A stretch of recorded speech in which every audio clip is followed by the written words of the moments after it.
Now listen, now this is a person with a plan. Now that you've achieved it, they did what you delegated them to do, your company is a success, now go get your reward. Where's your reward? Where's my reward? Go get your reward.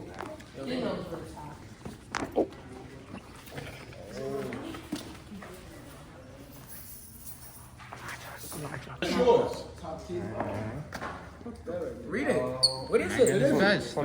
It's a gift card for $25 to American Express. Now here's the object of this. This is an example of someone who had a plan, who mapped it out from high school to college, to an entry-level position, to an executive position, to at the end of the year, they reached their goal, their objective. This is why it's important to have a 5-year plan. Without a 5-year plan, remember, 5 years doesn't mean 1 year, 2 years, 3 years. It means 3 years invested in this, 7 years invested in that. Either way, you have direction.